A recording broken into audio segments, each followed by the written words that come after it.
то время, когда в России начали массово появляться видеокассеты, зарубежное кино озвучивали дома за несколько часов и сразу выпускали в продажу. В этой подборке мы расскажем о легендарных переводчиках 90-х годов, которых по голосу знают миллионы россиян.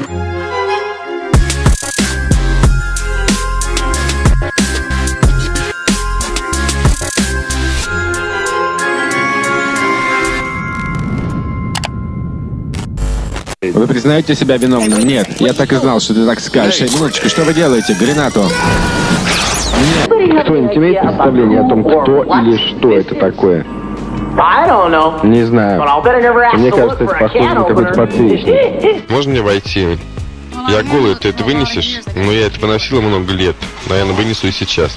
Михаил Иванов переводил фильмы на протяжении 15 лет, начиная с 1982 года. При этом официально он числился сторожем или разнорабочим. Английский язык изучал в институте, после чего 5 лет работал письменным переводчиком в издательстве. Сочинял стихи, играл в группе на бас-гитаре. Видеопереводом занялся случайно. На пике активности переводил от 4 до 16 фильмов в неделю. Бросай оружие. Живой или мертвый, пойдешь со мной. Этот парень бил по столбу ногой, вот так. И штукатурка падала. Подумаешь, большое дело. Тут какой-то мужчина, он в нижнем белье на кухне. Ну, этот, как его, швейцар. Какой? У тебя есть швейцар? Да, сейчас он уйдет. Вартан Дахалов переводил фильмы до 1995 года. Сменил деятельность, когда вместе с братом открыл компанию West Video, которая сначала выпускала видеокассеты, а потом и диски. В 2015 году компания обанкротилась. Примерно тогда же Вартан Дахалов вновь стал озвучивать фильмы. Известно также, что он работает синхронистом на различных мероприятиях и переводит литературу. Твоя одежда. Дай ее мне. Быстро. Пошел ты в задницу. Я не веду переговоров с психами. Я их отправляю в сумасшедший дом. Я не псих. Я герой. О чем ты? Я же сказал тебе идти спать, а ты, Чаки, оттащил к телевизору и включил его. Я этого не делал, да? Конечно, он сам пошел в комнату и включил. До того, как стать переводчиком, Василий Горчаков снялся в фильме «Большие и маленькие», работал каскадером и постановщиком трюков на Мосфильме. Первый синхронный перевод сделал на кинофестивале в 1973 году. Вскоре голос Василия звучал уже на видеокассетах. Перевел около 5000 фильмов, некоторые с первого раза. Больше всего любит боевики. Работал переводчиком многих голливудских звезд во время их пребывания в России. Мы только что распилили твою подружку бензопилой. Разве это хорошо? Сражаться с Шен Сунгом значит сражаться не с одним человеком, а с легионом врагов. Запомните это. Вы почувствовали это, когда мы поднимали его на стол? Я почувствовал что-то еще под лестницей. Юрий Сербин отлично владеет английским и немецким языками. На его счету более 3000 фильмов. Увлекся изучением иностранных языков, будучи школьником. Смотрел зарубежное кино в оригинале. После учебы и работы в НИИ вышел на видео пиратов. Начал переводить фильмы и делает это по сей день. Кроме того, работает на кинофестивалях, сотрудничает с телевидением, любит интеллектуальное и документальное кино. Девушки вроде должны ревновать к другим девушкам, а не к машинам. Эта машина как девушка. Да ладно, я тебя умоляю. Вы куда это? На свидание с детьми? Нет, с мисс Ньюман. Ну, пошли.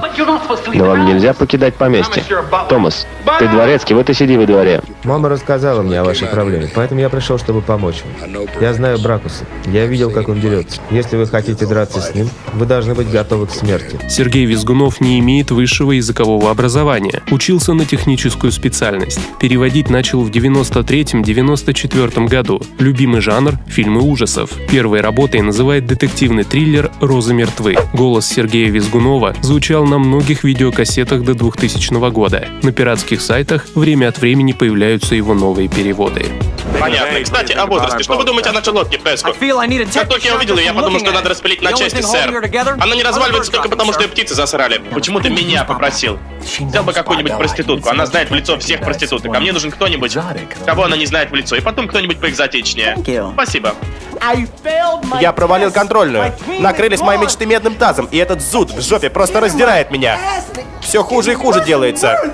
Павел Санаев сегодня известен как писатель, сценарист, актер и режиссер. Его повесть «Похороните меня за плинтусом» стала основой для одноименного фильма. Однако задолго до успеха Павел Санаев переводил видеокассеты, при том, что английский язык изучал только в школе. Поначалу пользовался словарем. Первую озвучку сделал, чтобы произвести впечатление на девушку. С 2004 года активно пишет сценарии и снимает кино.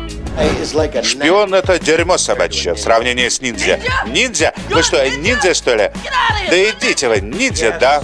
Я есть ниндзя. Я ведь сказал тебе, я просыпаюсь каждый день здесь, в Панксатоне, всегда 2 февраля. Ты был хорош мальчик, очень хорош, но пока я рядом, ты всегда будешь пушечным мясом, понял? Юрий Живов окончил Институт иностранных языков в Москве. Некоторое время жил и работал за границей. Однажды Юрию в руки попала видеокассета с переводом Алексея Михалева и произвела на него большое впечатление. Живов попробовал переводить сам и вскоре получил первый заказ. С 1993 года занялся этим делом серьезно. Бывало, озвучивал по 2 фильма в день, в год до 400. Один из немногих, кто по-прежнему выпускает авторские переводы.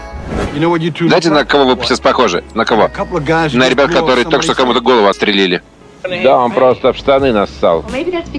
Может быть, потому что ему 6 лет. Когда мне было 6 лет, я уже работал. Прыгай на заднее сиденье. Ну, быстро. Учти, я все равно сильнее, чем ты, понятно? Хорошо, сиди впереди, ради бога. Андрей Гаврилов не имеет языкового образования, но его голос знают миллионы зрителей. После окончания МГИМО работал в ТАСС международным журналистом. В середине 80-х начал переводить фильмы. Владелец музыкальной издательской компании. Переводы Андрея Гаврилова пользуются большой популярностью, поэтому даже в эпоху интернета его голос можно найти отдельной дорожкой к современному кино. Моя мама сказала, драться не надо. Может, она тебе сказала, чтобы ты шел отсюда? Нет. Но я пойду спрошу ее об этом. Ты не мог бы зайти сзади и почесать мне за правым ухом? Как я вот никак дотянуться туда не могу. Дедушка, ты нас научишь летать? Люди не умеют летать, но ниндзя умеют. Именно голос Леонида Володарского породил миф о том, что переводчики фильмов надевают прищепку на нос для конспирации. На самом деле характерная гнусавость объясняется сломанным носом. Леонид Володарский родился в семье переводчиков, окончил Институт иностранных языков в Москве, озвучил более 5000 фильмов, некоторые с первого раза, работает на радио, иногда переводит новые фильмы, но в гораздо меньшем объеме, чем это было на видеокассетах. Кайл Бланкс прибыл на службу, сэр. А ну катись отсюда, ты мудила. Есть, сэр. Мое сердце пало к твоим ногам, как крыша с дома. Что? Я говорю, мое сердце пало к твоим ногам, как мокрые штаны с ног. Какое счастье быть любимым, по-настоящему любимым. Слушай ты, говнюк, закрой пасть, люди спать хотят. Алексей Михалев считается одним из самых востребованных переводчиков 80-х-90-х годов. В юности занимался балетом, но из-за травмы оставил это занятие. Окончил Институт восточных языков, был переводчиком Леонида Брежнева, работал на кинофестивалях, там-то его и заметили видеопираты. Алексей Михалев старался переводить фильмы только после предварительного просмотра. Любил драмы, комедии и мюзиклы. Умер от лейкемии в 1994 году в возрасте 49 лет.